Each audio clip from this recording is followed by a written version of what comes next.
He built a living haystack around his cabin.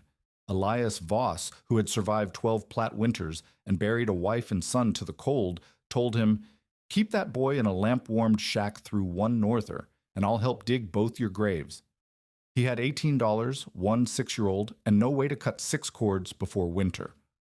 On November 18th, 1886, the temperature dropped 52 degrees in 9 hours. But 4 months earlier, Tolef Brecka had never wintered on the plains. He had arrived in south-central Nebraska in late July of 1886 with a wife, a son, and the kind of certainty that only comes from never having tested yourself against a place that wants you dead. The land looked gentle from the wagon seat. Rolling grass, a creek line marked by cottonwoods, sky so wide it made a man feel both free and small. Tolef Brecka had seen mountains in Norway. He had crossed an ocean. He thought he understood what it meant to be far from help. He understood nothing. The claim sat 3 miles off the Little Blue watershed, close enough to haul water in good weather, far enough to make the trip brutal when the ground froze. A half-finished cabin waited on the quarter section, 12 feet by 14, cottonwood frame, rough plank walls with gaps between the boards wide enough to see daylight through. The previous claimant had abandoned it after one winter. Tolef did not ask why. Ragna, his wife, stood in the doorway that first afternoon, with their son Ivar pressed against her skirts. She put her hand on the frame and said nothing. The silence said everything. This was not what she had imagined when he spoke of America. "I will finish the walls before frost," Tolef said. "The roof needs canvas until I can split shakes. We have time."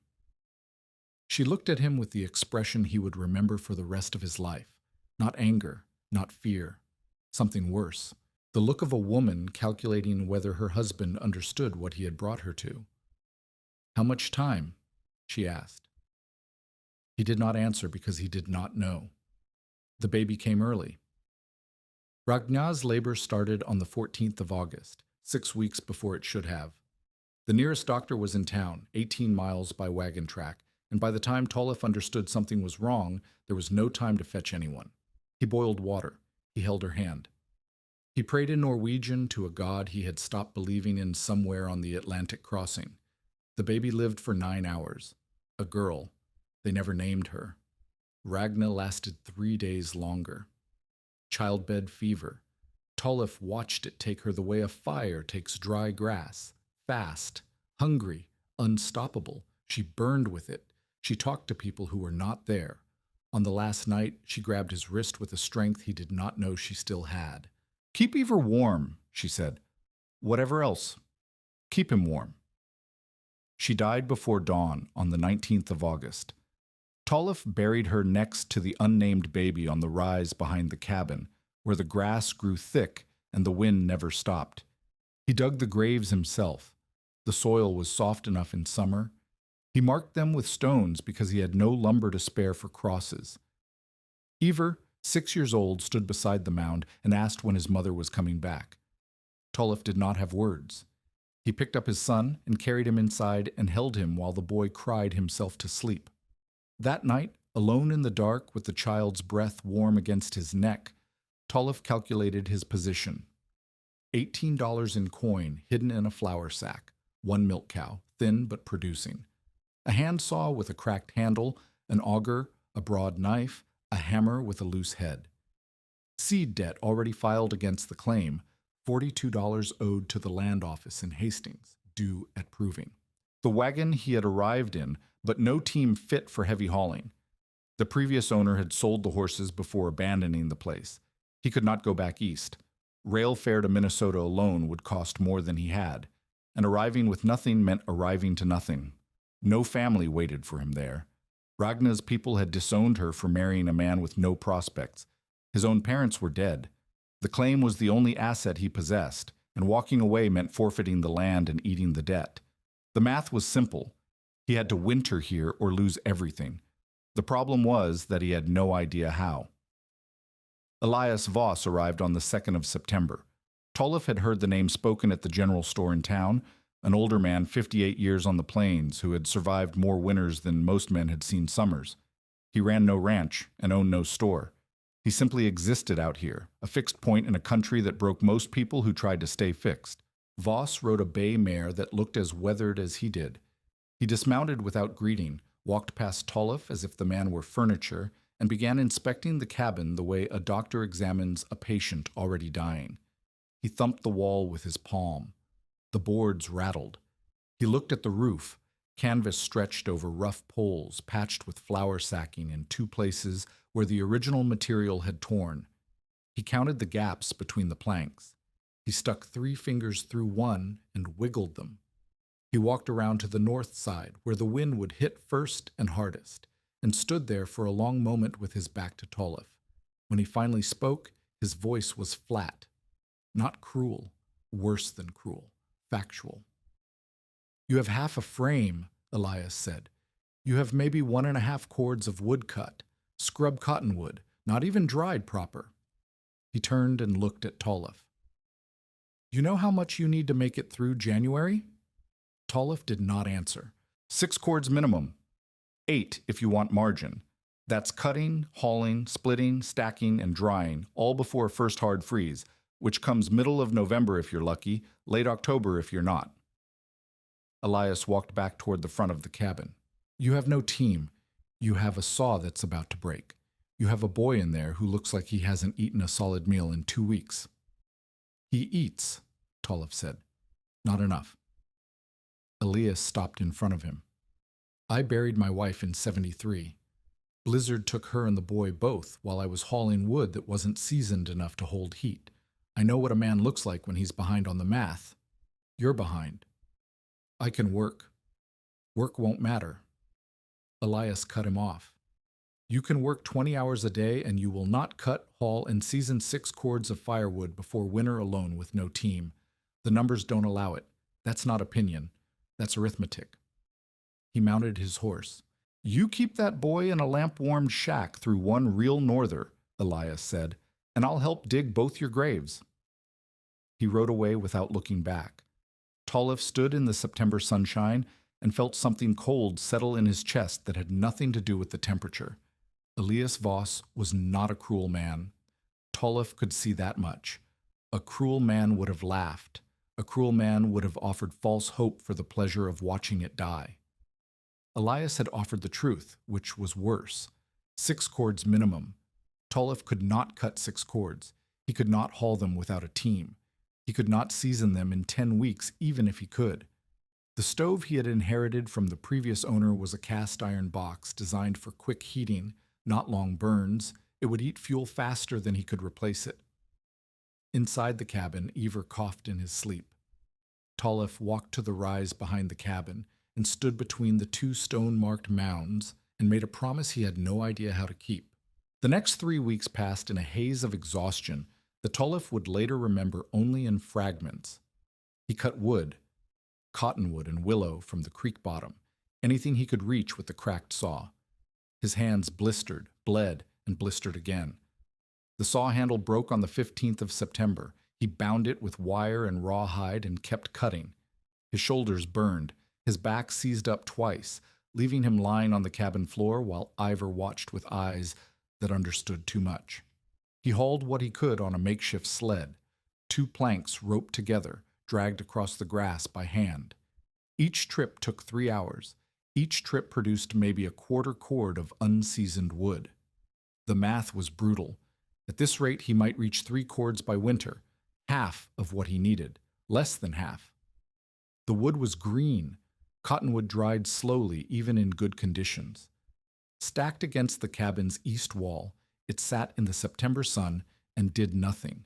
When Tolliff split a log to check, the interior was still damp enough to hiss on the iron. He tried to improve the cabin, mud chinking in the worst gaps, a layer of sod against the north wall where Elias had stood. The sod helped. He could feel the difference when the wind blew, but it was a patch on a wound that needed stitching. The roof still leaked. The door fit so poorly that daylight showed around 3 sides of the frame. The floor was packed earth, good for nothing but sucking heat out of anything that touched it. By the end of September, Tolliff had cut almost 2 cords of wood and nearly killed himself doing it. It was not enough. It would never be enough. The idea came on the 3rd of October. Tolliff had walked to the cow shed, a lean-to against the cabin's south wall, barely large enough for the milk cow and the calf she had dropped in September. He went every evening to check the animals, and every evening found the same thing. The cow was fine, more than fine. She stood in her corner, chewing cud, radiating a warmth he could feel from 3 feet away. The shed was warmer than the cabin. He had noticed it before without thinking. Tonight he stopped and thought. The shed had no stove, no fire, no source of heat except the animals themselves. And yet when he held his hand against the back wall, where the cow slept, where he had packed old straw bedding a foot deep against drafts, the boards were almost warm. He stood there for a long time. In Norway, he had spent a winter helping his uncle insulate a root cellar. They had used dry moss and bracken packed thick against the stone walls covered with salvaged sailcloth. The cellar stayed above freezing even when the air outside cracked trees. His uncle had explained it simply. Cold was not a thing, but the absence of heat. Keep heat from escaping, and even a small warmth would last. The cow gave off heat. Her body burned food and produced warmth the way any living thing did. That warmth stayed in the shed because the shed was small, because the straw was thick, because the drafts were fewer. Tolliff looked at the cabin and saw it differently. The cabin leaked heat. Every gap, every crack, every thin board, heat escaped through all of them. The stove fought against the wind and lost. No amount of fuel would win that fight because the fuel was not the problem. The problem was the shell. What if he changed the shell? He did not sleep that night. The idea was absurd. He knew it was absurd even as he turned it over and over in his mind. Wrap a cabin in straw like a haystack. Bury the walls under layers of dried grass. Make the building itself into an insulated shell so thick that the wind could not steal the warmth inside. The physics were simple. Straw trapped air. Trapped air slowed heat transfer. Every barn he had ever seen stayed warmer than the air outside because the hay stored in it was itself insulation. Sod houses survived on the same principle, not heat, but resistance to heat loss. But a sod house was built from the ground up. You could not wrap a frame cabin in sod without tearing it down first. Straw, though, straw could be stacked against existing walls. Straw could be layered. Straw was light enough to lift, dry enough to store, and available in quantities that dwarfed any firewood he could hope to cut. The neighbor 2 miles east had hay. Tolliff had seen the stacks from the road, great mounds of prairie grass cut in July, drying in the autumn sun. The man's name was Anderson, a Dane, unfriendly but fair. He might sell or trade. The problem was that straw was not meant to be a wall. Tolliff ran through the objections one by one. Straw would rot if it got wet. Straw would attract mice. Straw would shift and settle and fall apart in the first hard wind. Straw would catch fire if a spark touched it. Straw would mold in the damp of a thaw. Straw was cattle feed, not building material, and using it for walls meant the cow might starve before spring. And yet the physics still worked. The numbers still added up.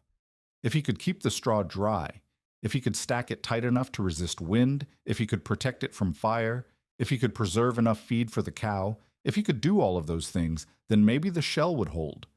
Maybe the heat inside the cabin would stay inside instead of bleeding away through every gap. Maybe a lamp and body heat and a tiny fire could do what 6 cords of wood could not. By morning, Tolliff had made his decision. Maren Doyle thought he had lost his mind. She came by on the 5th of October, as she did most weeks, to check on Ivor and bring whatever small things she could spare. A twist of salt, a jar of preserves, news from town.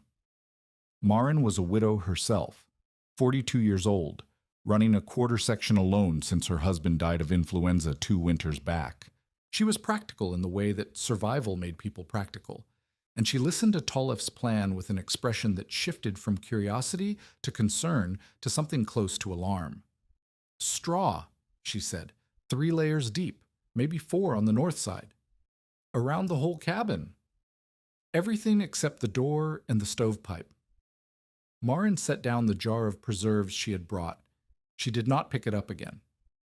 Tolliff, I've seen men do strange things when they're desperate. I've done strange things, but what you're describing, it will work. How do you know? The cow shed.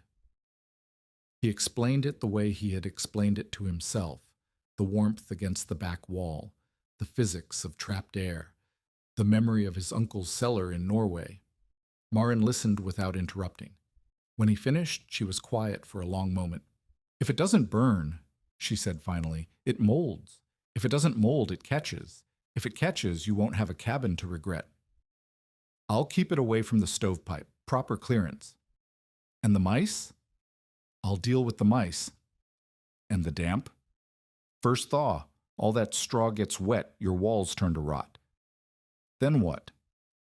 Tollef did not have an answer for that one. He stood there, hands at his sides, and felt the weight of her doubt pressing against the fragile structure of his hope. It's not a plan, Maren said. It's a prayer. And prayers don't keep children warm. The wood won't keep him warm either, Tollef said. I've done the math, Maren. I've cut 2 cords. I might reach 3 by first hard freeze. 3 cords in that cabin with that stove with those walls. We'll be out of fuel by Christmas. And then what? She had no answer for that either. At least with the straw, I have a chance, he said. A chance is more than I have now. Maren picked up the preserves and set them on the table by the door. She looked at Ivar, who was sitting on the bed watching them with the quiet attention of a child who had learned that adults' conversations often decided his fate. That boy deserves better than a chance, she said. I know. Tollef's voice cracked. I know he does. She left without another word. Tollef stood in the doorway and watched her walk across the grass toward her own claim, her back straight, her pace steady. She did not look back. He understood her doubt. He shared it. But doubt was a luxury he could no longer afford. The real test came 2 days later. Harlan Pike owned the fuel yard in town, the livery, the supply depot, and the contracts for cut firewood that desperate settlers bought at prices that made Tollef's stomach turn. $4 a cord for green cottonwood, $6 for seasoned oak hauled from the river breaks. Credit available at 8% monthly interest, secured against land or livestock. Harlan had sent word that he would be passing by. When he arrived, Tollef understood it was not a social call. The man was 50 years old, heavyset, with a face that had learned to smile without warmth.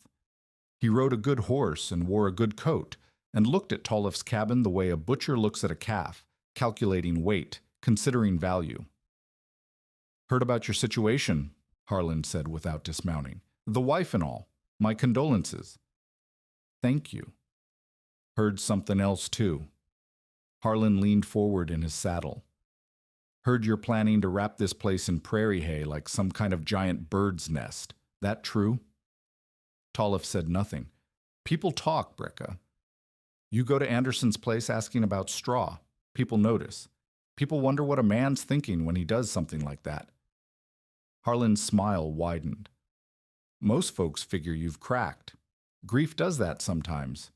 Makes men do foolish things. What do you want, Pike? To help. The word hung in the air like a bad smell. I can set you up with 4 cords of good wood on credit. Fair terms. You sign over the spring calf rights from that cow of yours. I'll carry the note until proving. No interest for the first 2 months. Tollef calculated. The calf was worth maybe $15 in spring. 4 cords of wood would cost him $24 at Harlan's prices, plus whatever the interest added. Even with fair terms, he would owe more than the calf was worth. And 4 cords would not be enough anyway. Elias had said 6 minimum, 8 for margin. No, Tollef said. Harlan's smile did not change, but something behind it did. No? I don't want your wood. Then what exactly do you want? To freeze?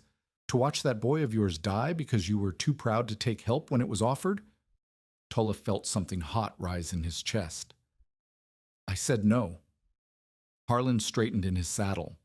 The false warmth was gone now, replaced by something colder and more honest. Suit yourself, but remember this conversation come January, when you're burning furniture to stay alive. Remember that I offered and you refused. And when you come crawling to my yard begging for credit on any terms, and you will remember what pride cost you." He turned his horse and rode away. Tolliff stood in the October sunshine and shook with a rage he could not afford to feel. Harlan Pike was a predator. Tolliff had known men like him in Norway, men who profited from desperation, who offered help that was not help but a different kind of trap. Signing over the calf meant losing the cow's future value. It meant starting spring with less than nothing. It meant being in debt to a man who would own a piece of him for years. But Harlan was right about one thing. If the straw failed, Tolliff would have nowhere else to turn. He walked back into the cabin and looked at Iver, who was playing with a carved wooden horse Tolliff had made him in the first weeks after Ragna's death. The boy looked up and smiled. 6 years old, trusting, completely dependent on a father who was gambling everything on an idea that everyone said was madness. Tolliff picked up the saw. There was work to do. He started building on the 10th of October. The hay came from Anderson, $12 for 3 wagon loads, more than Tolliff could comfortably afford, but less than Firewood would have cost. Anderson did not ask what it was for. He loaded the wagon himself, took the cash, and told Tolliff to be off his land before dark. The straw was dry. That was the most important thing.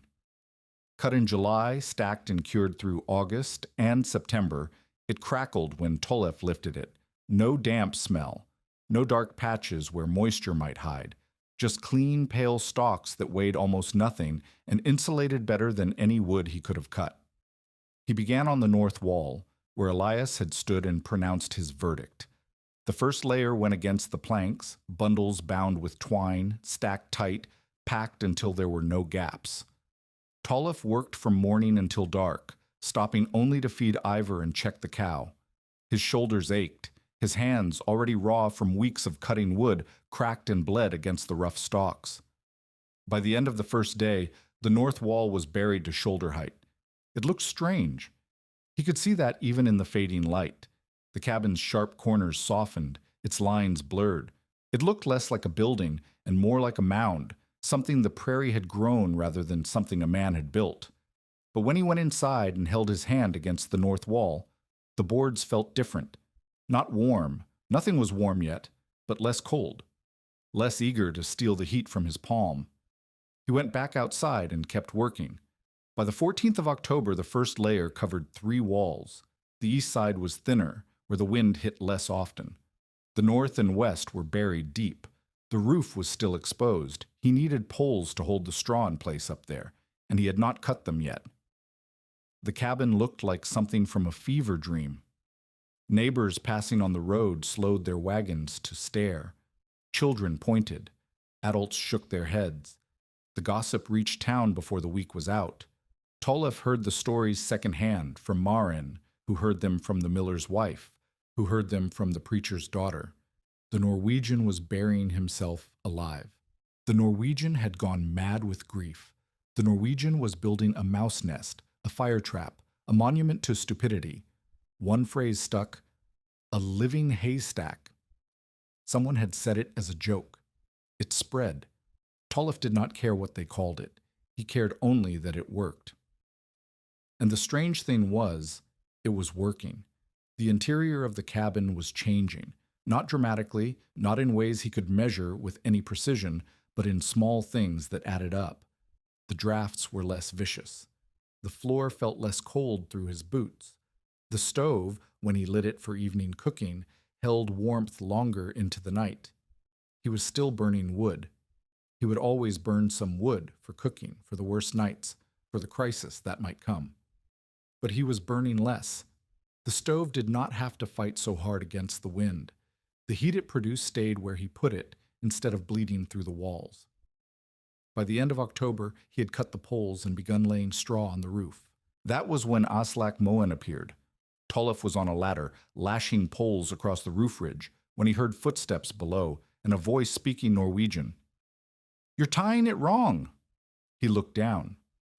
An old man stood at the base of the ladder, 60 or older, white-haired, bent at the shoulders but solid through the chest. He wore the clothes of a working man, patched and faded, and he was looking up at the roof with an expression Tolliff could not read. "I'm sorry?" Tolliff said. "The lashing. You're using a square knot. It'll slip when the weight settles." The old man switched to English, accented but clear. "Use a timber hitch. Holds tighter, adjusts as the load shifts." Tolliff climbed down. "Who are you?" "Aslak Moen. I helped build the section houses for the railroad back before the panic. Sod, mostly. Some frame, enough to know what holds and what doesn't." He looked past Tolliff at the half-buried cabin. "I heard about what you were doing, came to see for myself." "And?" Aslak walked around the cabin slowly, touching the straw, pressing against it, examining the way it was packed and layered. When he reached the north wall, he stopped and stood there for a long moment, just as Elias had done weeks before. But when Aslak turned around, he was not frowning. "You're not stacking randomly," he said. "No. You're building thicker on the windward faces, lighter on the lee." "Yes." "You left gaps near the foundation. Intentional?" Tolliff nodded. "For air. The walls need to breathe or the whole thing molds." Aslak looked at him with new interest. "Most men would not think of that." "My uncle taught me, in Norway." "Your uncle was a smart man." Aslak walked back to the ladder. "Your roof is going to fail if you tie it the way you're tying it. First big wind, it peels right off. I can show you how to do it properly." Tolliff hesitated. Charity made him uncomfortable. It always had. The offers of help that came with strings attached, the favors that became debts, the kindness that turned to leverage. He had seen too much of it to trust easily. "Why?" he asked. Aslak looked at him. "Why what?" "Why help me? You don't know me. You have no reason." "I have plenty of reason." Aslak cut him off. "I spent 15 years building shelters for men who thought they understood the plains. Most of them are dead now. The ones who aren't, they learned. They learned that this land doesn't care about your intentions. It cares about what you build." He gestured at the cabin. "What you're building here, it's not stupid. It's not crazy. It's the first sensible thing I've seen a settler do on this ground in a decade. You're not trying to beat the cold with fire. You're trying to keep the cold from winning in the first place." He paused. "That's different. That deserves to succeed. And if you tie your roof wrong, it won't." Tolliff stood there, caught between pride and need. The roof was critical. He knew that. If it failed, the whole shell was worthless. If it held, everything changed. He handed Aslak the rope. "Show me," he said.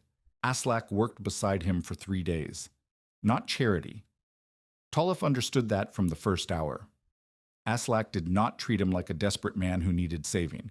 He treated him like an apprentice who needed teaching, someone with ability but incomplete knowledge, someone worth the investment of time. The roof lashing came first.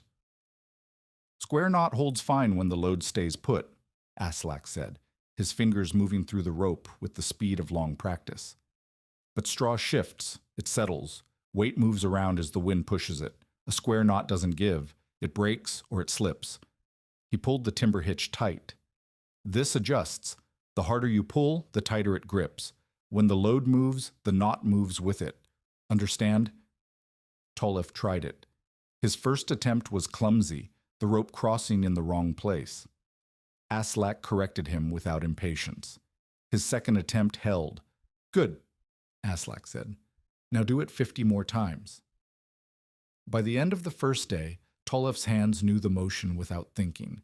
By the end of the second day, the roof poles were lashed in a grid pattern that Aslak called railroad work, the same technique he had used to secure sod roofs against plains wind when the Union Pacific was pushing west. The railroad didn't care about pretty, Aslak said. They cared about standing. A section house that blew apart meant dead workers. Dead workers meant delays. Delays cost money, so we learned to build things that stood. The third day was different. Aslak walked around the completed shell. 3 walls buried deep, the 4th nearly finished, the roof framework in place, and stopped at the northwest corner. He knelt and pressed his hand against the foundation line where the straw met the earth. This is where you'll fail, he said. Tolef felt his stomach drop. What? Corners. Wind doesn't hit a wall straight on. It wraps around, it finds the angles. Aslak stood and pointed. When a norther comes through, the pressure will be highest right here. The wind will try to peel your shell back starting from this corner. If it gets a grip, it takes everything. What do I do? Mass. Aslak walked to the straw pile. You've been building even layers. That's wrong. The corners need extra, twice as thick, maybe more. And buttressed, stacked wider at the base, so the weight holds itself down. They spent the rest of the day restructuring the northwest corner.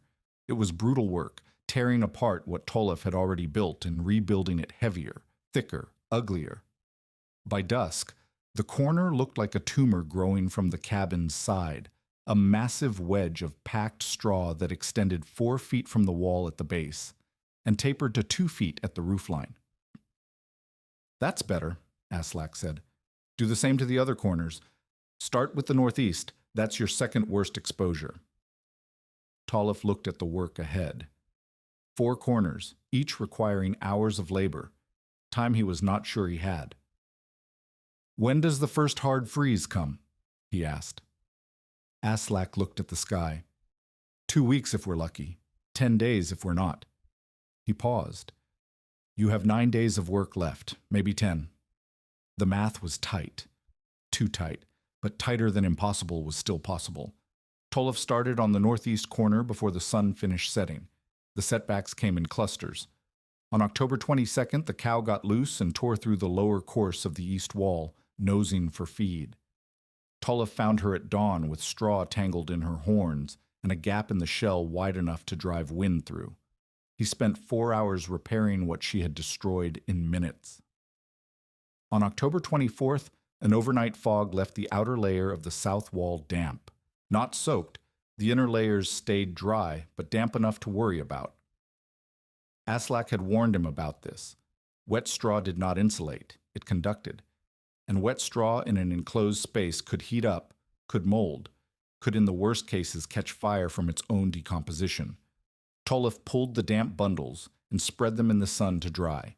It cost him half a day. On October 26th, 2 boys from town rode out on a dare. Tolef was inside with Ivor when he heard laughter and went out to find them pulling at the rope lashings on the roof, trying to see if the whole thing would come apart. He chased them off with the hammer in his hand and murder in his eyes. They scattered, laughing, and he stood in the October wind shaking with a rage that frightened him. Papa, Ivor's voice came from the doorway. Why were they laughing? Because they don't understand, Tolef said. Understand what? Tolef looked at the cabin, at the strange mounded shape it had become, at the work of weeks that a pair of idiot children had nearly undone in minutes. He thought of all the people who were waiting for him to fail, who needed him to fail so they could feel right about their own choices. They don't understand what we're building, he said, but they will. He went back to work. Elias Voss returned on October 29th. The temperature had dropped overnight, the first real cold of the season. Frost whitened the grass at dawn and did not melt until mid-morning. Tolef was reinforcing the doorframe, the one gap in the shell that could not be closed, when he saw the bay mare approaching. Elias dismounted slowly, as if his joints hurt. He walked around the cabin without speaking, just as he had done in September. But this time the circuit took longer. This time he stopped at each corner, at the roof line, at the gap Tolef had left near the foundation for air circulation. When he came back around to the front, his expression was unreadable. You actually did it, he said. It's not finished. Looks finished to me. The roof needs more weight. The south corner is still too thin. And the door. Tolef gestured at the frame. I can't seal the door without sealing myself in. Elias grunted. Show me inside. Tolef led him through the narrow entrance that remained, a tunnel of stacked straw, barely wide enough for a man to pass. The door itself sat at the end, recessed now, protected from direct wind by the thickness of the shell. Inside, the cabin was dim. The windows were covered, the light filtering through gaps in the straw that would need to be filled. But the air was different. Tolliff had noticed it himself over the past week, the way the interior felt somehow separate from the outside, insulated not just in temperature but in quality. Elias stood in the center of the room and held very still. He was listening, Tolliff realized, listening for the wind. Outside, a gust shook the grass. Inside, the sound was muffled, distant. The walls did not rattle. The gaps did not whistle. Elias walked to the north wall and put his palm flat against the boards. He held it there for a long moment. "It's not cold," he said. "Not as cold. The boards in my place, they're ice by now. You can feel the wind through them, even when you can't hear it." Elias turned. "These aren't ice." Tolliff did not know what to say. Validation from Elias Voss was not something he had expected. Not yet. Not until the real test came. "It's not winter yet," he said. "This proves nothing." "It proves something." Elias walked back toward the door. "It proves you're not a fool. I wasn't sure before." He paused at the entrance. "I was wrong to say what I said about the graves." "You weren't wrong. You were honest." "Maybe." Elias looked at him. "But honest isn't always right. Sometimes honest is just what you know, and what you know isn't always what's possible." He left without another word. Tolliff stood in the dim cabin and felt something shift in his chest. Not hope. Hope was too fragile a word. Something more like the first crack of ice in spring, the sense that what had seemed permanent might not be. The shell was not finished. Winter had not come. The real test was still ahead. But for the first time, he allowed himself to think, this might work. Maren brought the grain sacks on November 2nd. She arrived without announcement, her arms full of burlap, and set them on the ground near the door tunnel without meeting Tolliff's eyes. "For the gaps," she said. "You can stuff them with straw and pack them into the spaces that are too small for bundles. It's how we sealed the sod house when Harold was alive." Tolliff looked at the sacks. There were at least a dozen, more than Maren could easily spare. "Why?" he asked. "Because I watched the west wall hold through that wind last week." She finally looked at him. "It shouldn't have held. The way you built it, with no frame, no bracing, it should have torn apart. But it held. You said it was a prayer." "It was. It still is." She picked up one of the sacks and handed it to him. "But I've started praying it works." She stayed for 2 hours, helping him pack the gaps around the door frame and the foundation line. She did not speak much, but her presence said what words could not.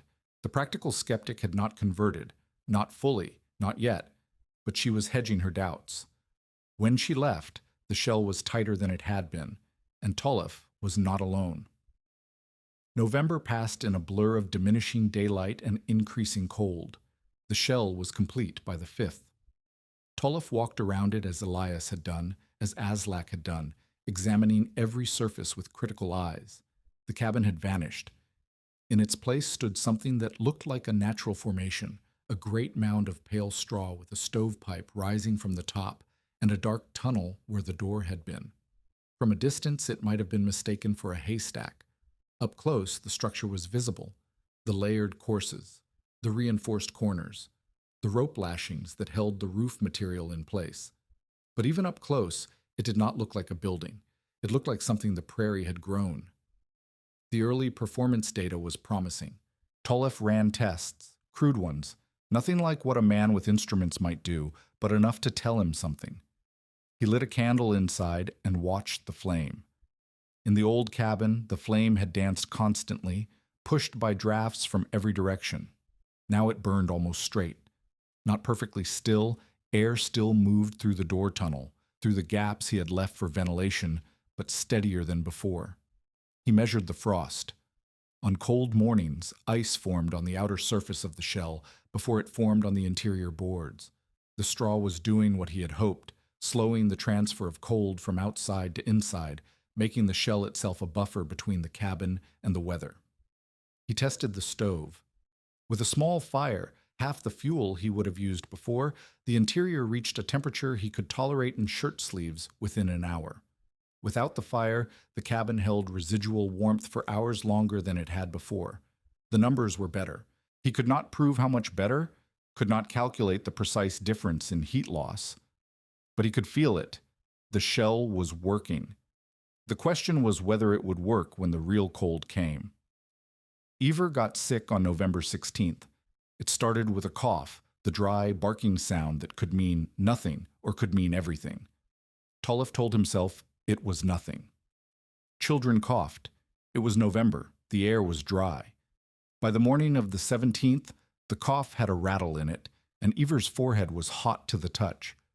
Tollef knelt beside the bed and felt the familiar terror that had lived in his chest since Ragna died. Fever on the plains meant danger. Fever in winter meant worse. The doctor was 18 miles away, and even if Tollef could make the journey, he could not leave Ivar alone. "Papa!" Ivar's voice was small, confused. "I'm cold." The cabin was not cold. Tollef had kept the stove burning since the first frost, a low fire that maintained a baseline warmth. But Ivar was shivering under 2 blankets, his skin flushed and damp.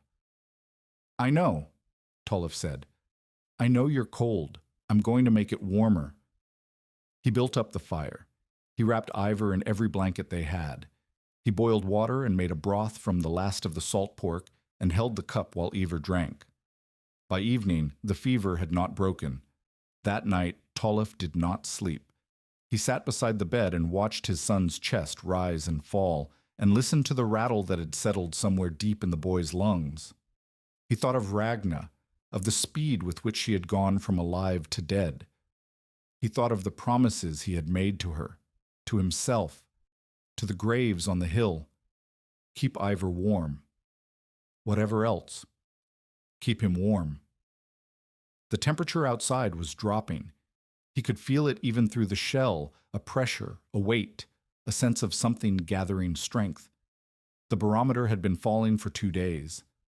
Aslak had told him what that meant. Weather was coming, the first real test, and his son was burning with fever. The storm arrived on November 18th.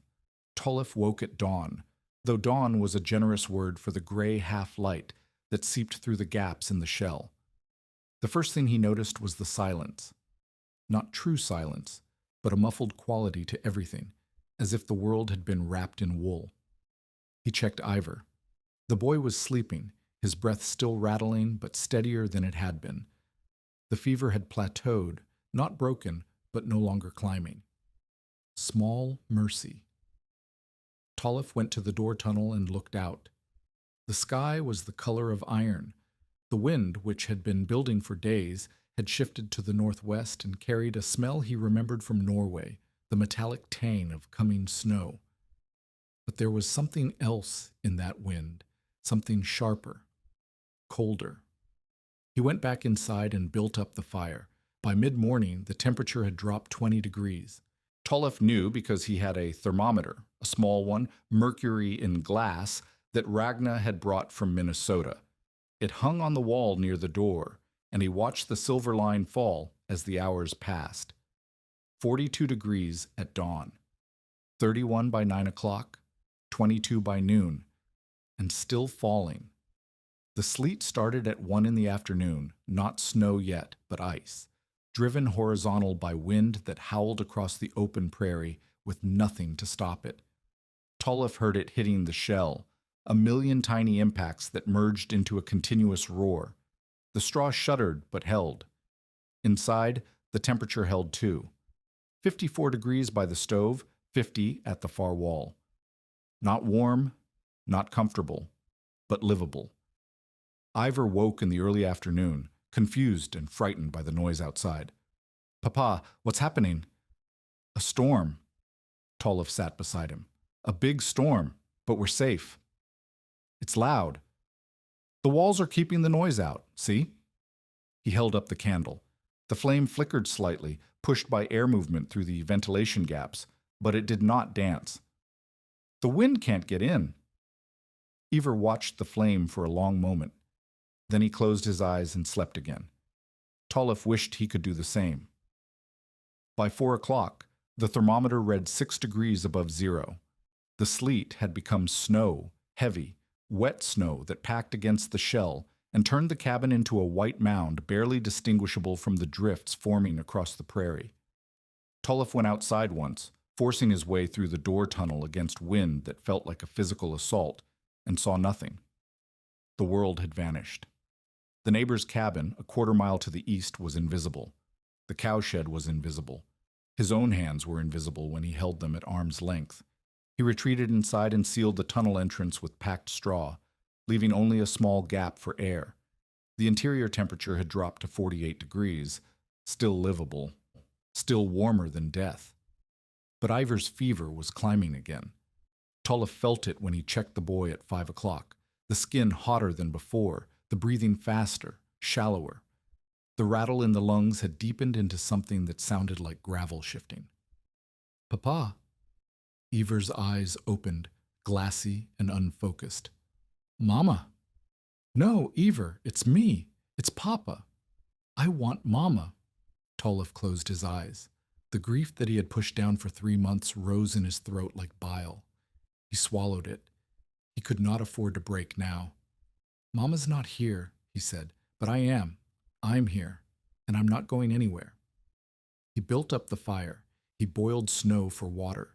He tore strips from his own shirt and soaked them in cool water and laid them on Ivor's forehead. The thermometer read 2 below zero. The wind screamed, and somewhere in the darkness beyond the shell, Tolliff heard something he had not expected. A voice. The voice was Elias Voss. Tolliff heard him before he saw him, a shout, muffled by wind and snow, coming from somewhere near the door tunnel. He grabbed the lantern and pushed through the packed straw he had used to seal the entrance, emerging into a world of horizontal white. Elias was 10 feet away, barely visible, leading his horse by the reins. The animal was coated in ice, its breath steaming, its eyes wild with fear. "Let me in!" Elias shouted. Tolliff did not ask questions. He grabbed the horse's bridle and led both animal and man into the cowshed, the straw-banked lean-to that was the only shelter he could offer the horse. The cow lowed in protest but made room. Elias followed Tolliff into the cabin, shaking snow from his coat and beard. "The Hendrickson place," Elias said. His voice was hoarse, his face red with cold. "A mile east. Their stovepipe cracked, fire went out. By the time I got there..." He stopped. "By the time you got there, what?" Elias looked at him. His eyes were the eyes of a man who had seen something he wished he had not. "The wife was dead. The husband was close. I got him on my horse and started for town, but the road vanished. I couldn't see anything, so I came here." "Where is he?" "The husband." "On the horse. I couldn't carry him inside alone." Tolliff did not hesitate. He followed Elias back into the storm. They found the man, Hendrickson, Tolliff remembered, a bachelor who had married a mail-order bride from Iowa just last spring, slumped over the horse's neck unconscious. His hands were white with frostbite. His lips were blue. They carried him inside. The next 3 hours were the longest of Tolliff's life. He had 3 patients now: Ivor, fever-burning; Hendrickson, half-frozen; and Elias, exhausted and chilled to the bone. 1 stove, 1 fire, 1 cabin that had never been tested under these conditions. The thermometer on the wall read 11 below zero. Tolliff worked by instinct, by desperation, by the grim arithmetic of survival. Hendrickson went near the stove, wrapped in every spare blanket Tolliff could find. The man's fingers were the worst, white and waxy, the skin already dead. Nothing could save them now. But the core mattered. If the core stayed warm, the man might live. Elias sat against the wall, drinking hot water, slowly thawing. He watched Tolliff move between patients with an expression Tolliff could not read. Ivor's fever spiked at 9 o'clock. The boy's breathing turned shallow, rapid, wrong. Tolliff held him and felt the heat radiating from his small body, heat that should have been fighting the illness, not adding to it. "I need to cool him down," Tolliff said. In this, Elias gestured at the walls. You cool him down now. You kill him. The fever's too high if I don't break it. Then break it with water, not air. Keep him warm. Cool his skin, not his body. Tolliff had never nursed a fever this bad. He did not know if Elias was right. But Elias had survived 12 winters. Elias had buried a wife and son. Elias had to know something. He soaked cloths in water that was just above freezing and laid them on Ever's forehead, his wrists, the backs of his knees. The boy moaned but did not wake. Outside, the wind found a new intensity. Tolliff heard something tear, a rope, a lashing, something giving way on the roof. He thought of Aslak's warnings about the corners, about the pressure that would build when the wind wrapped around the shell. He could not go outside. He could not fix whatever had broken. All he could do was stay here feeding the fire, watching the thermometer, and waiting to see if the thing he had built would hold. At 11 o'clock, the stovepipe started to backdraft. Tolliff smelled it first, the acrid tang of smoke where smoke should not be. He looked up and saw wisps curling from the seams of the iron, pushed back down the pipe by wind pressure that exceeded the draft. Open the door, Elias said. I can't. The wind. Open it, or we choke. Tolliff weighed the options. Smoke inhalation against cold exposure. A moment of wind against an hour of poison air. He unpacked the straw from the tunnel entrance and forced the door open 6 inches. The wind hit like a fist. The temperature in the cabin dropped 10 degrees in 30 seconds. Ever cried out in his sleep. Hendrickson groaned, but the smoke cleared. The draft reversed. The stove started pulling air again. Tolliff resealed the entrance, leaving a larger gap than before for ventilation. The temperature stabilized at 41 degrees, cold enough to see his breath, warm enough to survive. The shell was holding, even with the door breached, even with the draft problems, even with the temperature outside plunging beyond anything he had imagined, the shell was holding. But the night was not over. At midnight, the wind shifted. Tolliff heard it before he felt it, a change in the pitch of the howling, a new direction to the pressure against the walls. The shell on the northwest corner, the one he and Aslak had reinforced, began to groan.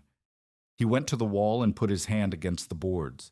He could feel the straw on the other side shifting, settling, pressed by a weight that had not been there before. What's wrong?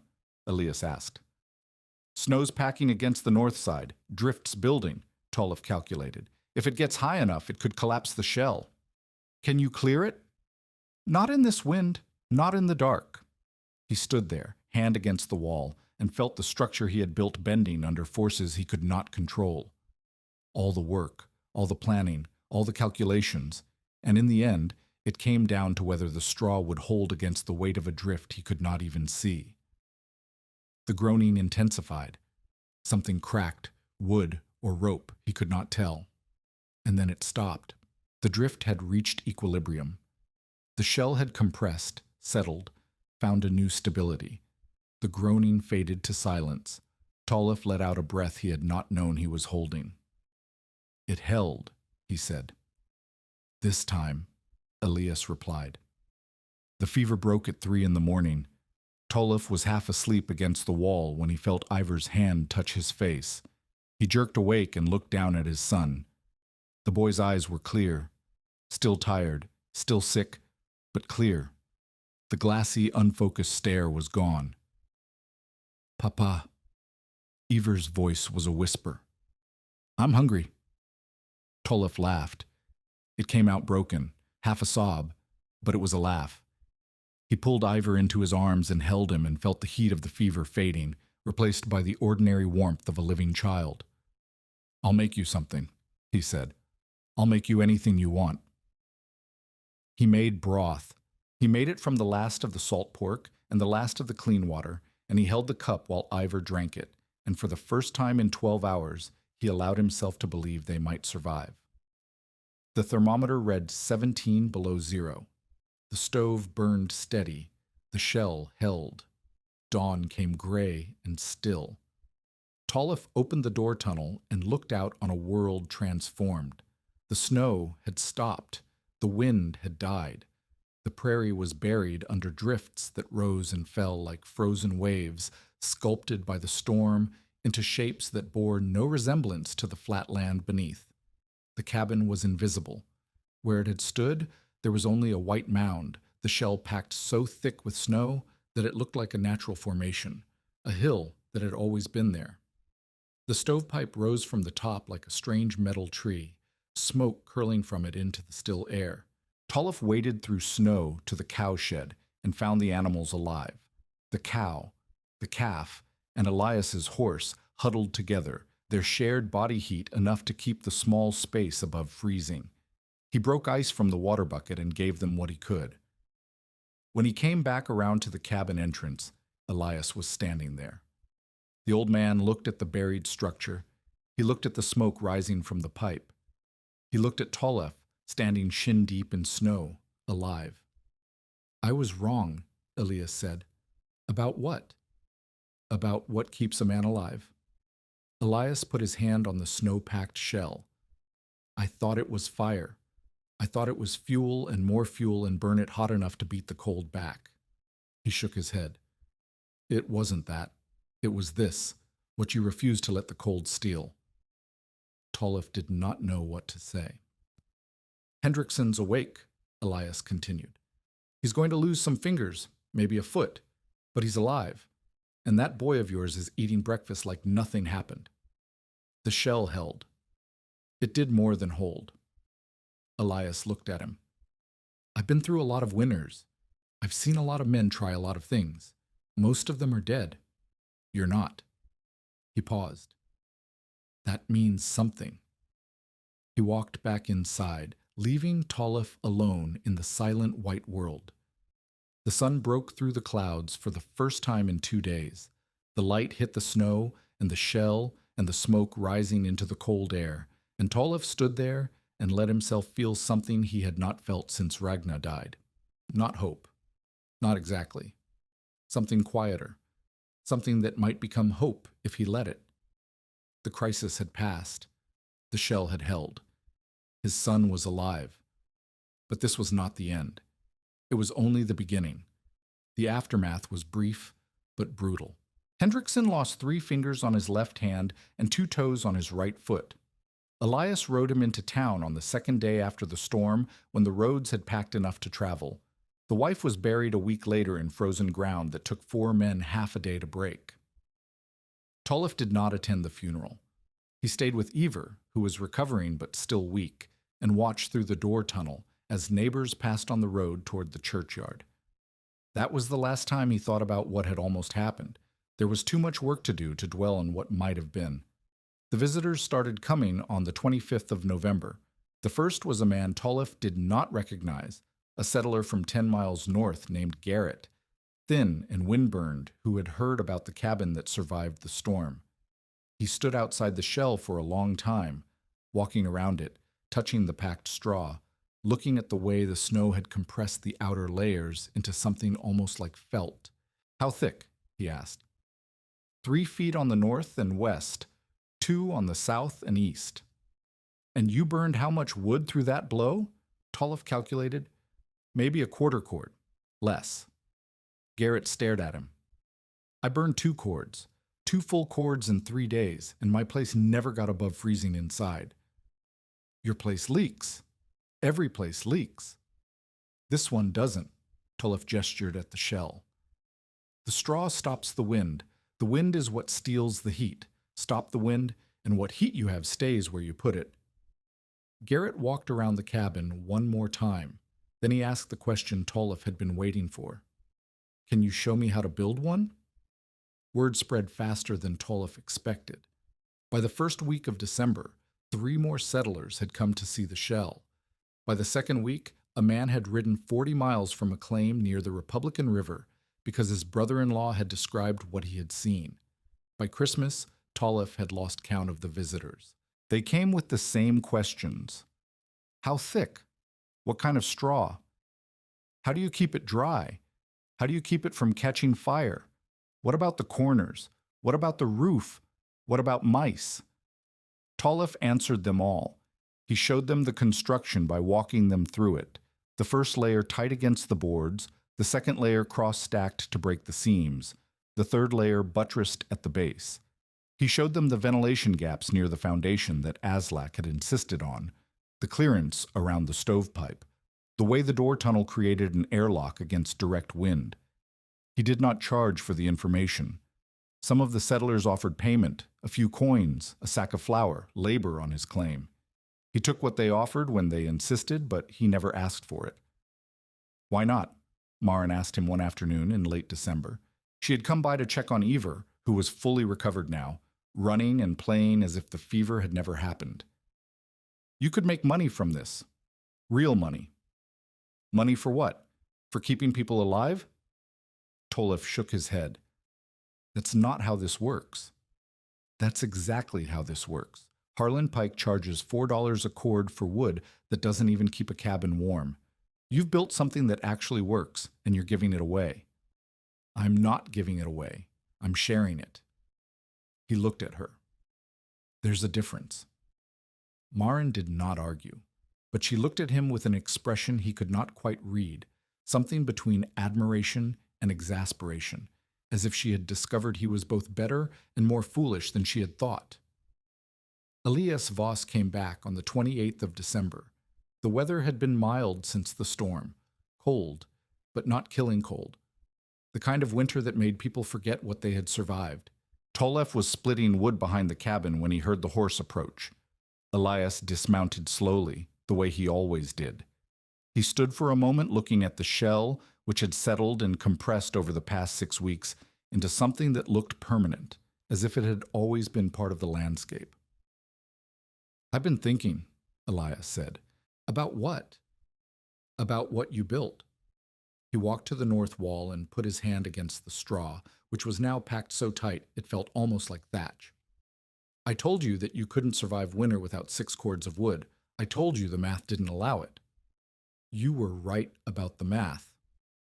I was right about the old math. Elias turned to face him. You changed the math. That's the part I didn't see.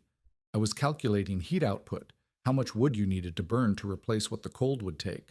You were calculating heat loss, how to keep the cold from taking it in the first place. Tolef set down the splitting maul.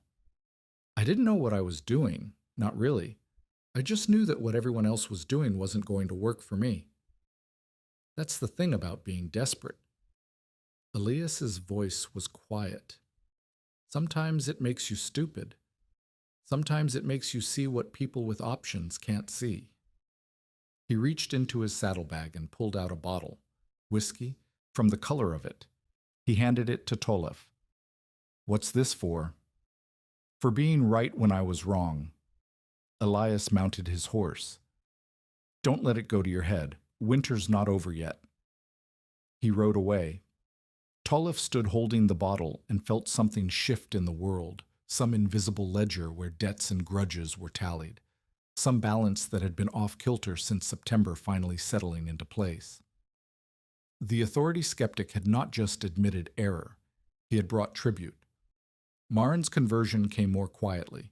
She had been helping Tolef through December, bringing food when he forgot to eat, watching Ivar when work needed doing, asking questions about the shell that grew more technical with each visit.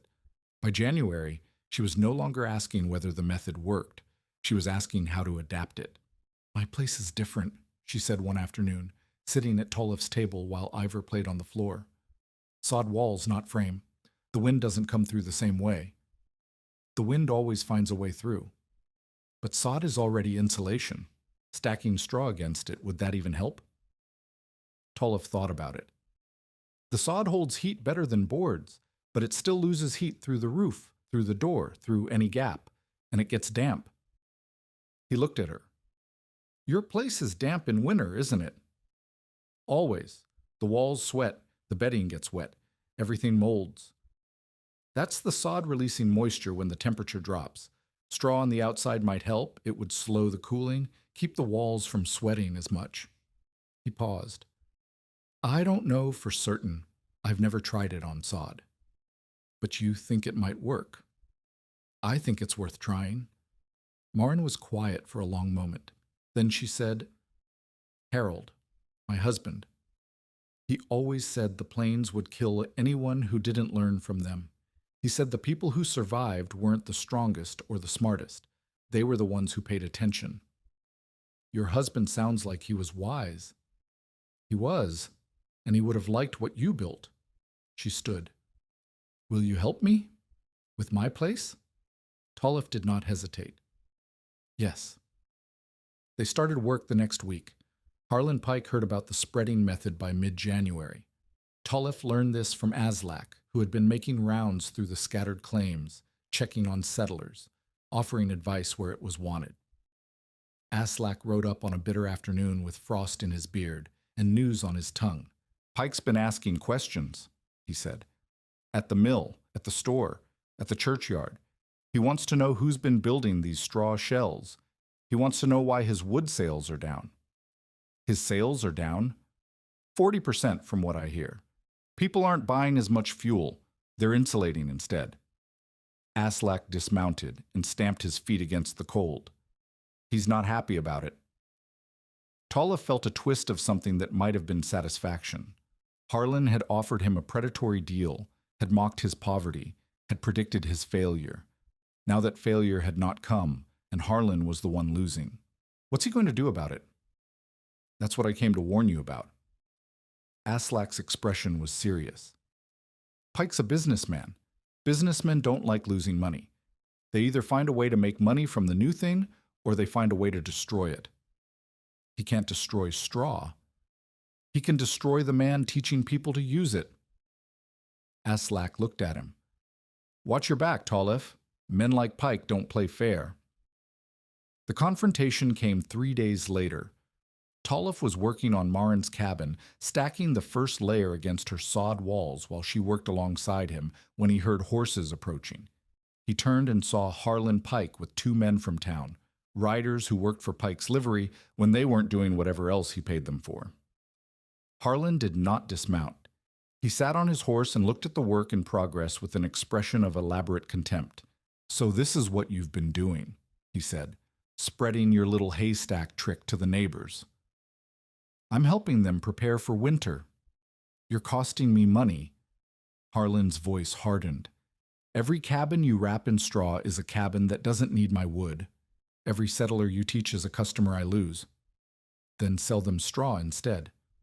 Harlan laughed, a short, ugly sound. Straw. You want me to sell straw, like some kind of farmer. You sell what people need. Right now, they need insulation more than fuel. What they need is to understand how things work around here. Harlan leaned forward in his saddle. I've been supplying this territory for 12 years. I've kept people alive through winters that would have killed them otherwise. And now you come along with your foreign ideas and your charity work, and suddenly I'm the villain. I never called you a villain. You didn't have to. The way people look at me now, the way they talk, Harlan's jaw tightened. You've turned them against me. I've taught them how to survive. If that turns them against you, maybe you should ask yourself why. For a moment, Tolliff thought Harlan might dismount, might come at him with fists or worse. The 2 riders shifted in their saddles, hands moving toward belt knives. But Marin stepped forward. That's enough. Her voice was calm but hard. You're on my claim, Pike. I didn't invite you and I don't want you here. Ride on. Harlan looked at her. This isn't your business, widow. Everything that happens on my land is my business. And what I see is a man who made his living off desperate people complaining that the desperation is ending. She pointed toward the road. Ride on, now. The moment stretched. Tolliff could feel the violence coiled in it, the possibility of something breaking loose. Then Harlan laughed again, different this time, colder. Fine, he said. Have your straw. Have your little club of haystack builders. But remember this, winter's not over. And when the real cold comes, the kind that tests everything, we'll see whose method holds. He turned his horse and rode away, his men following. Tolliff let out a breath he had not known he was holding. That's not over, Marin said quietly. I know. He'll find a way to hurt you, Men like that always do. Tolliff picked up the straw bundle he had dropped. Then I'd better make sure there are enough people using this method that hurting me doesn't matter. He went back to work. Aslak died on the 14th of February. Tolliff heard the news from a rider passing through, a stranger who stopped to water his horse and mentioned, almost casually, that the old Norwegian who lived in the half-dugout south of the creek had been found dead that morning. Chest sickness, the rider said. Probably had it for years. The cold finally finished it. Tolliff left Ivar with Maren and rode to Aslak's place alone. The dugout was small, smaller than Tolliff's cabin, half buried in a hillside the way the old sod houses were built. Aslak had lived there for 11 years, alone since his wife died in the same influenza outbreak that took Maren's husband. The place smelled of wood smoke and old wool and something else, something that Tolliff recognized from the days after Ragna's death, the smell of absence, of a life that had ended. Aslak lay on his cot, hands folded on his chest, eyes closed. He looked smaller in death than he had in life, smaller and somehow peaceful, as if the pain that had lined his face for as long as Tolliff had known him had finally released its grip. Tolliff stood beside the cot for a long time. He thought of the roof lashings, the corner reinforcements, the ventilation gaps. He thought of the way Aslak had looked at the shell that first day, not with mockery or doubt, but with recognition.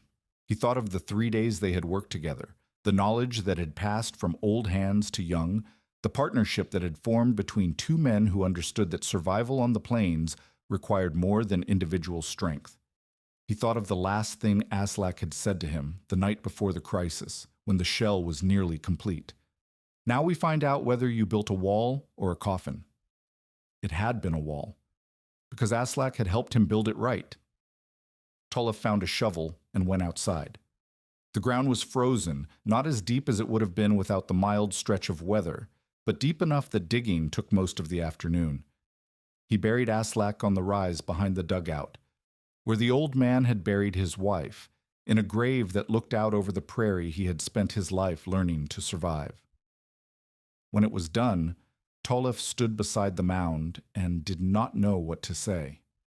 He had never been good with words, especially words that mattered. But Aslak had not needed words. Aslak had needed action. "I'll remember what you taught me," Tolliff said finally, "and I'll teach it to others. That's the only way any of this matters." He rode home in the gray February light and felt the absence like a wound, not sharp, but deep, the kind that would ache for a long time before it healed. That night, alone in the cabin after Ivar had fallen asleep, Tolliff sat by the stove and let himself grieve. Not with tears. He had no tears left. Not after Ragna, not after the baby, but with something quieter. A recognition of what had been lost. A man who had helped him without asking for anything in return. A teacher who had seen potential where others saw desperation. A friend. The shell creaked around him, settling in the cold. The stove ticked as the iron contracted. Outside, the wind moved across the prairie with the same voice it had always had, the same voice it would have long after Tolliff himself was gone. But the walls held the warmth. They held it because Aslak had shown him how. That was the legacy, not grief, not loss. The knowledge that passed from one person to another, the skills that survived because someone took the time to teach them. Tolliff would make sure Aslak's teaching survived. The secondary crisis came in late February. A widow named Kristin Assen arrived at Tolliff's cabin on a morning so cold the air itself seemed to crack. She had 2 children with her, a girl of 8, a boy of 4, and a story that Tolliff had heard variations of too many times. Her husband had died in the storm. Not the November blow, but a smaller one 3 weeks later that had caught him on the road between their claim and town. They had found his body in a drift, frozen, the horse standing over him as if waiting for him to wake up. Kristin had been surviving since then on what little fuel she had left, and the charity of neighbors who had little charity to spare. Her cabin was worse than Tolliff's had been, smaller, thinner, more gaps in the walls. She had burned everything that would burn, including 2 chairs and the frame of the bed. I heard you built something, she said. Her voice was flat, exhausted, the voice of a woman who had stopped hoping and was now operating on something deeper, something that keeps heat in without burning so much wood. I did. Can you teach me? Tolliff looked at her. He looked at the children, the girl watching him with eyes that knew too much, the boy clinging to his mother's skirt with fingers that were red and cracked from cold. I can do better than teach you, he said. I can help you build it. They started the next morning. The work was harder than building his own shell had been. Kristen's cabin was in worse shape, the walls so thin that stacking straw against them felt like bandaging a wound that needed surgery.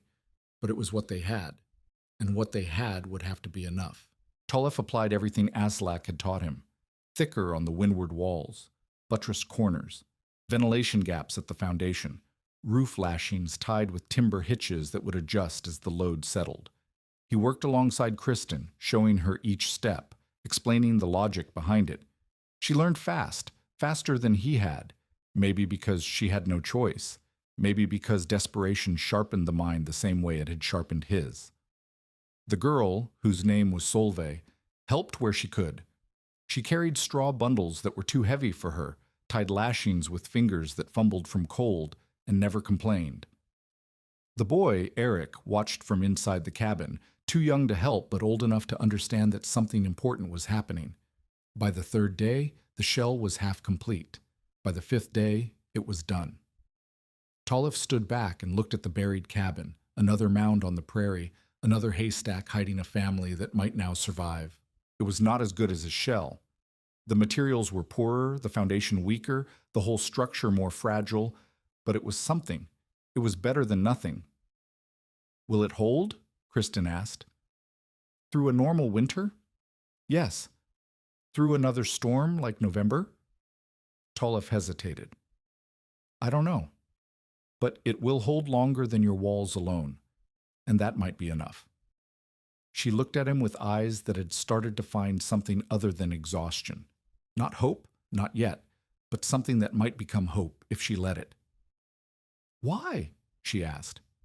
Why what? Why help me? You don't know me. I can't pay you. I have nothing to offer. Tolliff thought of Aslak, of the way the old man had appeared that first day and offered to help without asking for anything in return.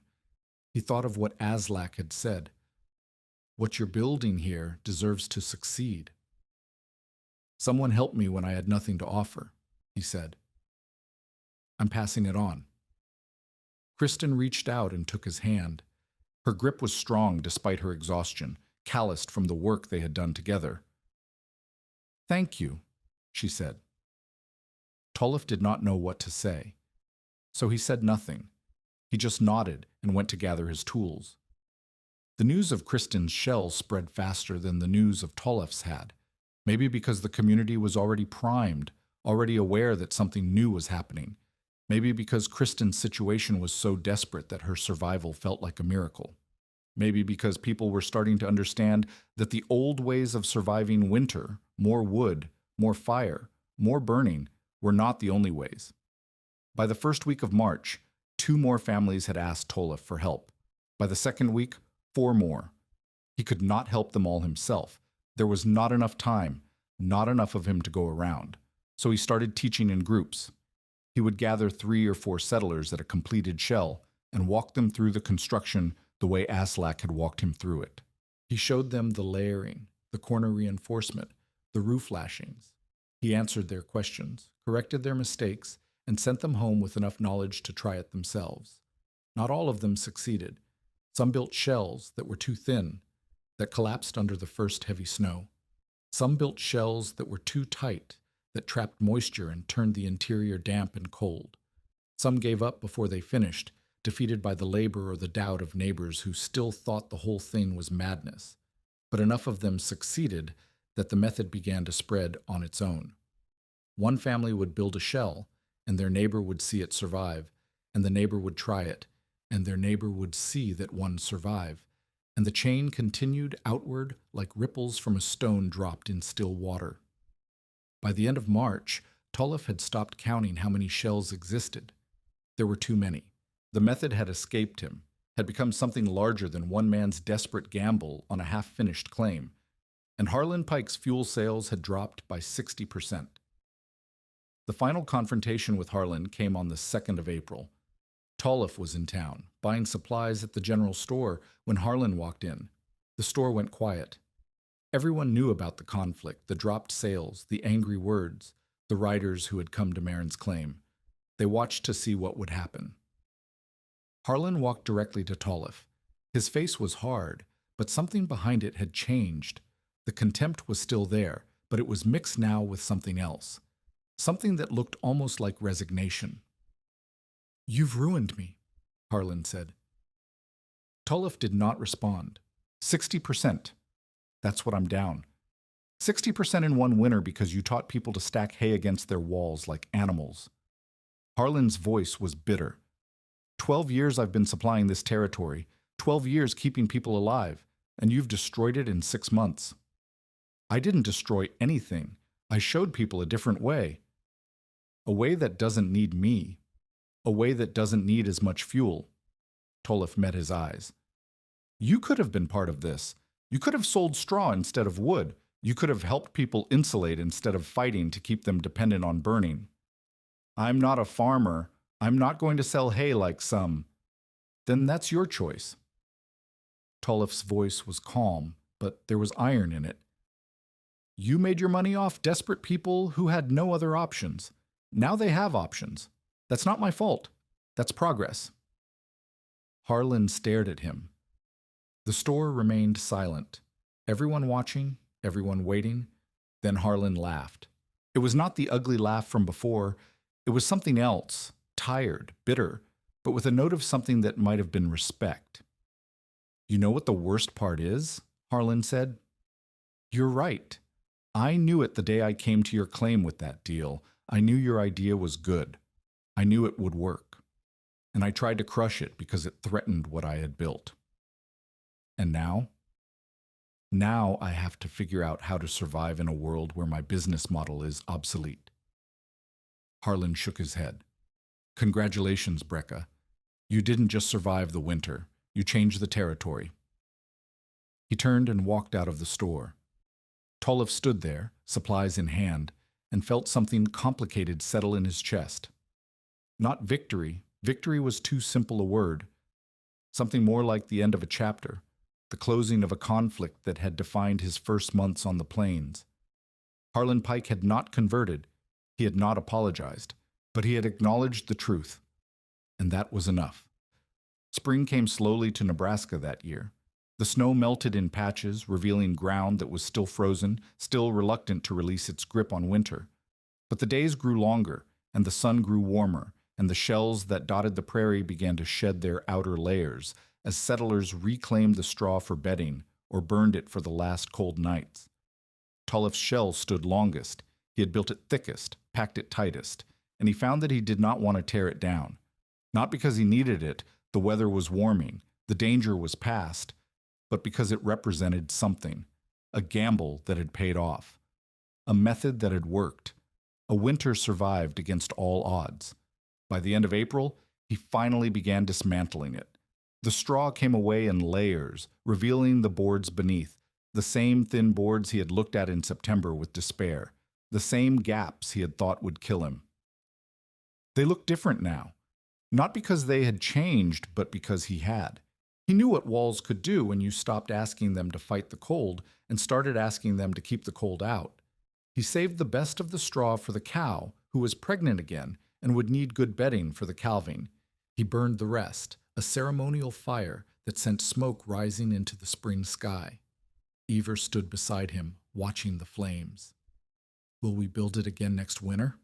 the boy asked. Tolliff looked at his son, healthy, strong, alive.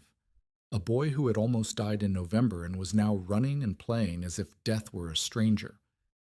"Yes," Tolliff said. "Every winter, as long as we're here." Ever nodded, satisfied.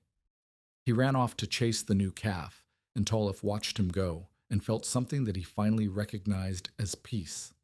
The winter was over. They had survived. And next year, when the cold came again, they would be ready. The second winter was easier. Not because the weather was milder, it was not. December of 1887 brought cold that cracked fence posts and froze the creek solid enough to drive a wagon across. January was worse. February brought a blizzard that buried the territory for 3 days and killed 17 people across 4 counties. But Toleff's cabin survived, and so did the 23 other cabins in the surrounding claims that had been wrapped in straw shells before the first hard freeze. 23. That was the number Toleff counted when spring came and the community gathered for the first planting. 23 families who had made it through the winter with less than half the fuel they would have needed before. 23 families whose children had not frozen, whose livestock had not starved, whose claims had not been abandoned. The number would grow. By the autumn of 1888, Toleff had stopped teaching individuals. There were too many.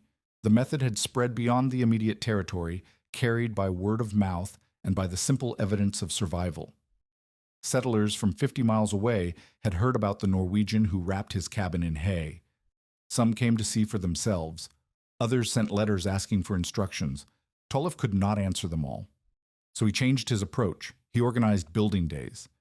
The first one happened in late September, when the harvest was in and the straw was dry, and the urgency of winter preparation had begun to sharpen minds. Toleff sent word to every settler within riding distance.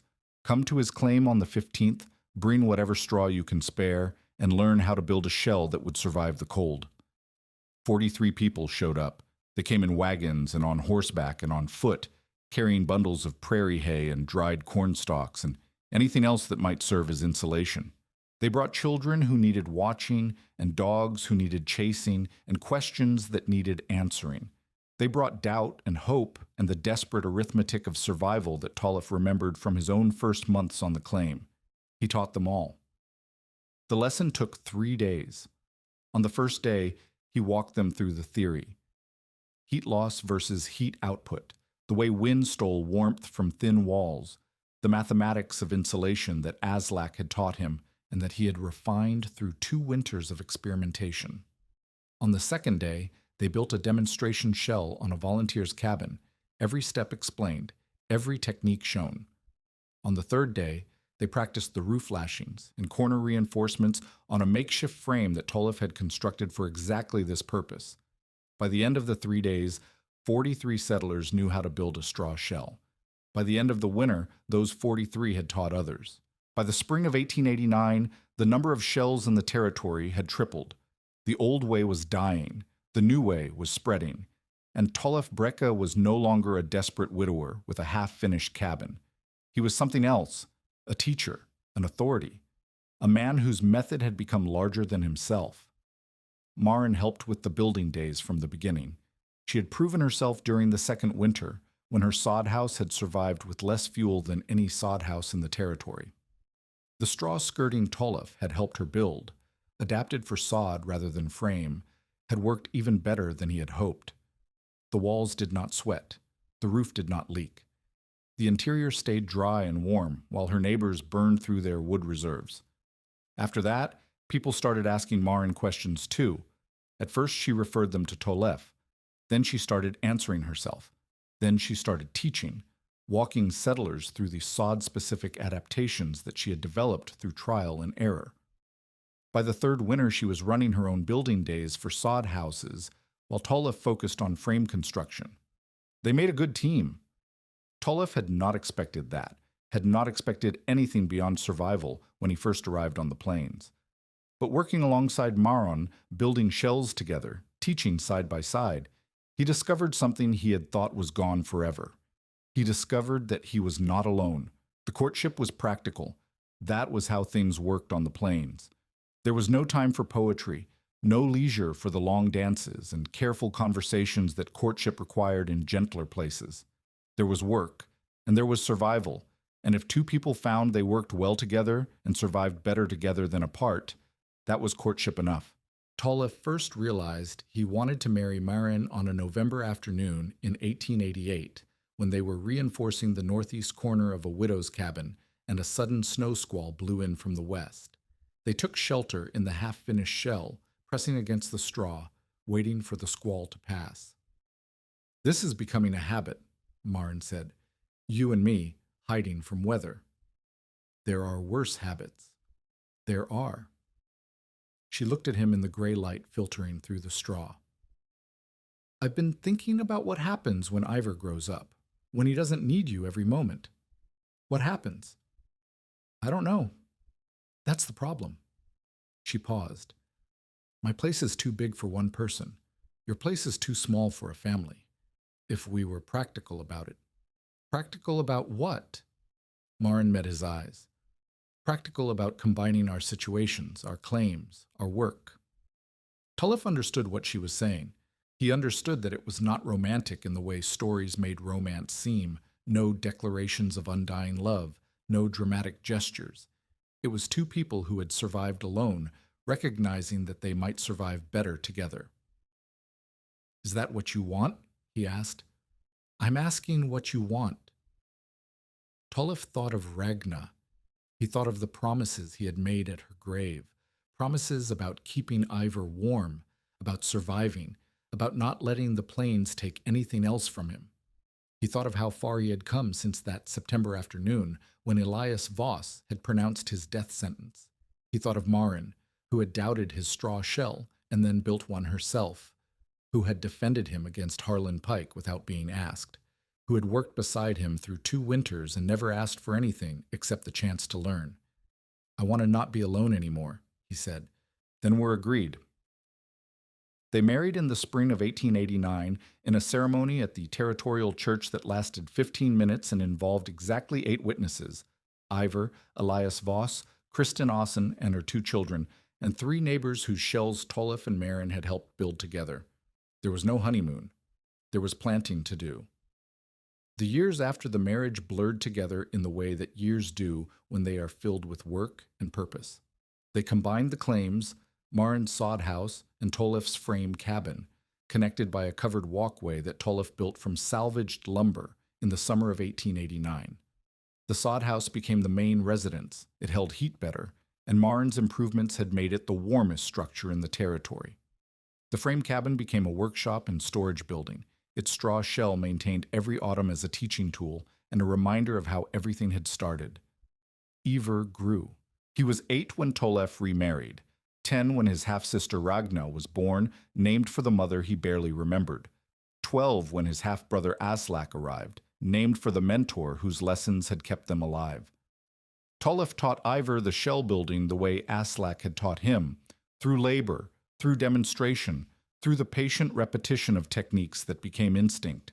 By the time Ivor was 14, he could build a shell faster than Tullough could. By 16, he was teaching others. The legacy was passing forward. Harlan Pike's fuel business never recovered. He tried other ventures, livestock trading, equipment supply, a brief and disastrous attempt at banking that ended when 3 loans defaulted in the same season. By 1891, he had sold the livery and moved to Kansas, chasing opportunities in a territory that had not yet learned to insulate. Tullough heard about his departure from a passing rider and felt nothing, no satisfaction, no vindication, no sense of triumph. Harlan had not been defeated by Tullough. He had been defeated by change, by the slow transformation of a community that no longer needed what he was selling. That was not victory. That was just the way the world worked. The building days continued every autumn for 12 years. The format evolved. What had started as Tullough teaching a crowd became a structured event with multiple instructors. Marin handled sod construction. Ivor, as he grew older, took over frame instruction. Kristen Ossen, whose shell had survived 4 winters, specialized in teaching widows and single women who faced the same desperate arithmetic she had once faced. By 1895, the building days drew people from 3 counties. By 1900, they had become a regional institution, a gathering that marked the end of harvest and the beginning of winter preparation, a ritual that combined practical education with community celebration. Not everyone adopted the shells. Some settlers were too stubborn, too skeptical, too committed to the old ways. They burned their wood and cursed the cold, and sometimes died when the weather turned vicious. But enough adopted the method that the character of the territory changed. Fewer people froze. Fewer people abandoned their claims. Fewer children died in winters that would have killed them a decade earlier. The numbers were hard to verify. There were no official records, no systematic counts. But Tolov kept his own tally, a leather-bound notebook where he recorded every shell he helped build or taught someone else to build. By the winter of 1900, the number in that notebook exceeded 400. 400 families, 400 cabins, 400 chances at survival that had not existed before. A desperate man looked at his cowshed and noticed that the straw was warm. Elias Voss died in the winter of 1894. He was 66 years old, ancient by Plains standards, a man who had outlived his wife, his son, and most of the people he had known in his first decade on the territory. He died in his sleep during a February cold snap, peacefully, without struggle. Tolov attended the burial.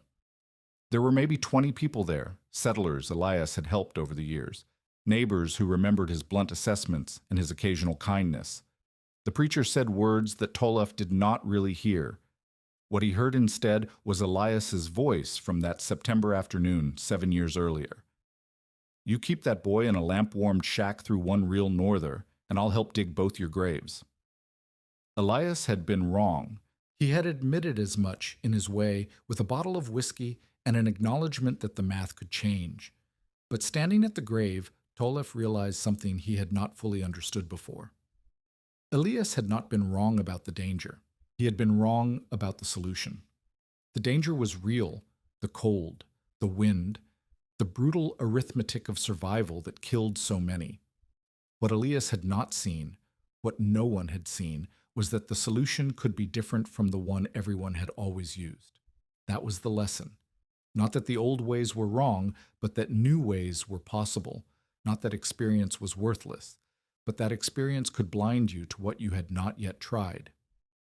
Tolov carried that lesson with him for the rest of his life. The last building day Tolov personally attended was in September of 1903. He was 48 years old, not ancient, but no longer young. His hands ached in cold weather, the legacy of too many winters spent working outside. His back protested when he lifted heavy bundles. His eyes had started to fail in low light, but he could still teach.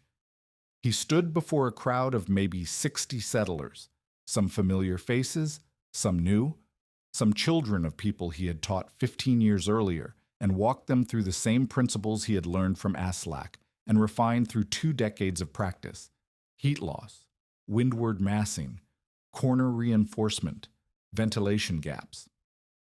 The words were the same, the techniques were the same, but the context had changed. These settlers were not desperate the way Tolov had been desperate. They had options, better lumber, proper stoves, a territorial economy that did not trap them in debt to men like Harlan Pike. They built shells not because they would die without them, but because the shells worked, because they saved fuel and effort and worry, because they had become part of how people lived on the plains. That was the strangest part of the legacy. The method had started as a gamble against death. It had become ordinary. After the demonstration, a young man approached Tolov, maybe 20 years old, with the look of a recent arrival, someone who had not yet learned what the plains could do. "Sir," the young man said, "I've heard stories about you, about that first winter, about the cabin buried in hay." "Stories exaggerate," Tolov said. "They say you survived a blizzard with a sick child and almost no fuel. They say you changed how people live out here." Tolov looked at the young man. He saw something familiar in those eyes, the same mix of hope and fear that he had felt when he first arrived, when the land had seemed gentle and the future had seemed possible. "I survived," Tolov said. "The rest of it, that wasn't me. That was everyone who learned what I learned and passed it on. That's how things change. Not one person doing something impossible. Many people doing something possible over and over until it becomes ordinary." The young man looked like he wanted to argue, to insist that Tolov was being modest. But something in Tolov's expression stopped him. "Thank you," the young man said instead. "For teaching us." Tolov nodded. He watched the young man walk away, and he felt something that was not quite pride, but was close to it. A sense that the work had mattered, that the suffering had produced something larger than survival. That was enough. That had always been enough. Maren died in the spring of 1909. It was sudden, a fever that came on fast and burned hot and took her in 3 days. Tollef held her hand at the end, just as he had held Ragna's hand 23 years earlier, and this time he did have tears. They buried her next to the sod house she had loved, on a rise that looked out over the combined claims that had become their life's work. Ivar was there, 29 now, with a wife and 2 children of his own. Young Ragna was there, 19, and engaged to a settler's son from the next county. Aslak was there, 17, and already showing the same methodical mind that had characterized his namesake. The preacher said words. The neighbors offered condolences. Tollef stood by the grave and said nothing because there was nothing to say that the silence did not say better. That night, alone in the sod house for the first time in 20 years, Tollef sat by the stove and let the grief come. It was different from the grief he had felt for Ragna, older, deeper, mixed with gratitude for the years they had shared. 20 years of partnership, 20 years of work and children and survival, 20 years of not being alone. He had been lucky. He knew that. Lucky to find Maren when he had needed her. Lucky to build a life when he had expected only death. The plains had taken so much from him, his first wife, his first daughter, his mentor, now his second wife. But they had given him things too. Children, purpose, a legacy that would outlive him. The shell creaked around him, settling in the April cold. The stove ticked. Outside, the wind moved across the prairie with the same voice it had always had. But the walls held the warmth. They always had. Tollef Breke lived until 1921. He saw the territory become a state. He saw automobiles replace horses on the roads he had walked. He saw the building days continue without him, organized now by his son Ivar, and attended by grandchildren who had never known a winter without straw shells. He never moved from the combined claims. Even after his children grew and left, even after his eyes failed entirely and his hands became too weak to lift a bundle of straw, he stayed. The sod house had become his world. The walls Maren had improved, the floors where his children had taken their first steps, the stove that had kept them all alive through so many winters. He died on a February morning, 86 years old, in the bed where Maren had died and where his second set of children had been born. Ivar found him when he came to check on him that afternoon. Peaceful, still, his hands folded on his chest the way Aslak's had been folded all those years ago. They buried him next to Maren, on the rise that looked out over everything they had built. The headstone was simple. Tollef Breke, 1855 to 1921. He taught us to keep the warmth in the winter of 1986, 100 years after the storm that had tested everything. A historian from the State University drove out to what had once been Tollef Breke's claim. The sod house was gone, collapsed decades earlier, reclaimed by the prairie it had been built from. The frame cabin had burned in a lightning strike in 1943. Only the foundations remained, barely visible under the winter-brown grass. But the rise was still there, and on the rise 2 headstones stood side by side, weathered but readable.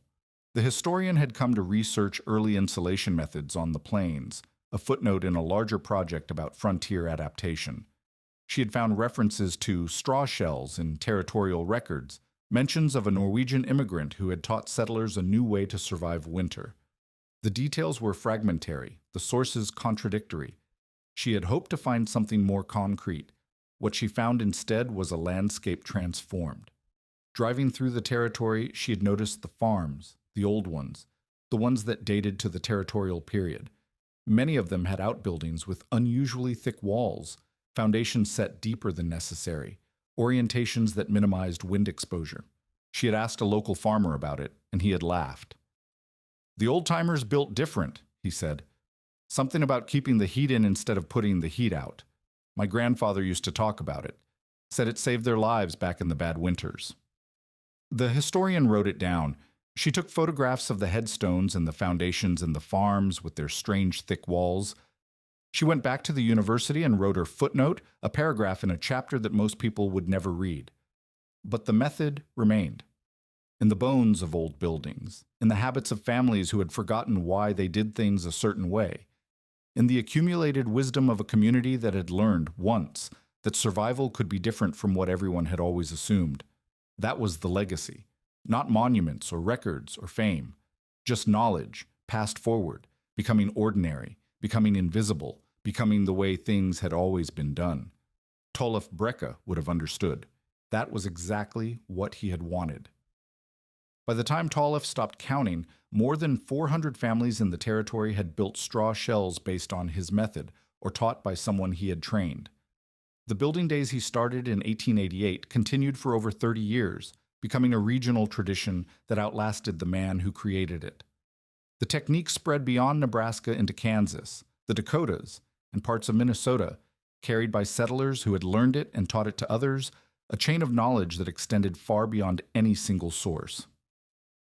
Tolef Breke lived his entire American life on the same claim where he had arrived in 1886, the half-finished cabin, the combined holdings, the sod house where he raised his second family. In his final years, when his eyes had failed and his hands could no longer work, he would sit on the porch of that sod house in autumn and listen to the building days happening in the distance, the sound of hammers and voices and straw being stacked against walls. He died on a February morning in 1921, 86 years old, in the bed where his children had been born and his wife had died. They buried him on the rise behind the house, next to Marin, where the wind never stopped and the grass grew thick. On the night of November 18th, 1886, when the temperature dropped 52 degrees in 9 hours, and the wind drove sleet across the open prairie, Elias Voss had stood outside Tolef Breke's half-finished cabin and pronounced his verdict. "You keep that boy in a lamp-warmed shack through one real norther, and I'll help dig both your graves." The graves were never dug. When dawn came on November 19th, the buried cabin sat humped against the white landscape, smoke rising from its stovepipe in a thin, straight line because so little heat was escaping. Tolef opened the narrow door, and warm breath poured once into the freezing air. Inside, a child coughed, alive. The walls had held the warmth. They held it that winter, and the next, until holding warmth became ordinary, until people forgot there had ever been another way. That was the answer. Not that the cold had spared him, that he had finally built something the cold could not steal.